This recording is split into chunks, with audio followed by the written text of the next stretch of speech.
US Vice President Kamala Harris will make the most important speech of her political life on Thursday when she accepts the Democratic Party's nomination for president contest at Democratic National Convention in Chicago. Kamala Harris will aim to persuade American voters to defeat Donald Trump in November's presidential election and put her in the White House. Her forceful stump speeches have been met by a surge in enthusiasm from voters. The Vice President's rocket-fueled campaign is still barely a month old, following Joe Biden's decision to withdraw from seeking re-election in the face of a disastrous debate performance and questions over his age and mental acuity. Democratic Vice Presidential nominee Tim Walz has branded Donald Trump as weird and dangerous at the DNC in Chicago.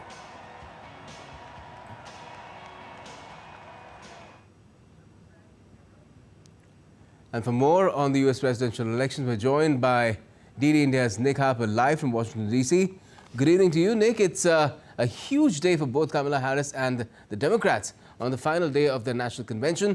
After 3 days of rousing speeches from party stalwarts and others, what sort of an acceptance speech could the VP deliver to cap it all off? Yeah, Gautam, undoubtedly it's going to be a huge night for Kamala Harris. She'll be giving perhaps the biggest speech of her career to date when she addresses the convention hall in Chicago. She has one bit of business to get out of the way, which we'll likely hear at the beginning of the speech, where she formally accepts the Democratic Party's nomination for president. We're expecting excitement, joy, an electrified atmosphere, much like we've seen in Chicago during the course of this week. And she will be likely trying to paint the contrast between herself, her campaign, and that of Donald Trump. Over the last few days, all of the speakers have been pointing out how they feel Donald Trump would only sow chaos if he were to return to the White House. Instead, the Democrats are using the word freedom, freedom for Americans, and the upholding of democracy if Harris is elected president. We heard on Wednesday night all of the things that they would do to help uphold freedoms like abortion rights, reproductive rights, civil rights. We're likely to see a similar theme tonight from Kamala Harris. But remember, she has managed to win over the Democratic Party faithful. She's undoubtedly managed to win over the tens of thousands who are there at the convention site. But she knows she also needs to win over voters across America, many of which are not sold on her campaign. Just a month ago, her approval rating was as low as Joe Biden's, less than 40%. She's seen something of a bump within the Democratic Party, people rallying around her, but she still needs to win over those undecided independent voters if she's going to have a chance in November. And once this fourth and final night of the DNC has finished, then it's a breakneck race to the finish line. Just about 75 days until November 5th election. Her next big event will be the debate against Donald Trump on September the 10th. Between now and then, we're undoubtedly going to see her out in many of the swing states, meeting up with those voters that she's trying to win over. All right. And, of course, the Republican rivals, former President Donald Trump and his running mate J.D. Vance, too, have been doing their utmost to whip up their own base and win over the fence-sitters during this period as well.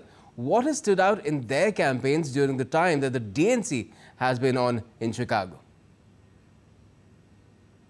I think the biggest thing is just how much they have done. Donald Trump, over the course of the last month, has been quite quiet. He hasn't really been out on the campaign trail. He's done a couple of events, a couple of press conferences from his residences in Florida and New Jersey. But during the course of this week, we've seen him and his vice presidential pick, J.D. Vance, out in swing states every single day. Today, Thursday, he's in his fourth swing state of Arizona. He'll be heading to the border in a couple of hours' time to speak about immigration, to push the idea that Democrats have been weak on immigration, letting through millions of illegal immigrants under Joe Biden, and selling an idea that he will be much tougher on immigration. Remember, he's promised mass deportations if he's re-elected.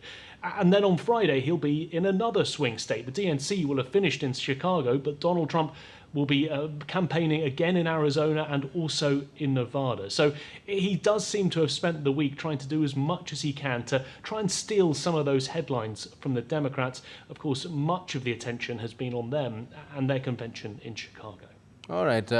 Nick, as you said, the next big thing to look out for will be the 10th of September. But till then, I'm sure there will be a lot flying across from both ends to further heat things up. Thanks a lot for joining us for the moment.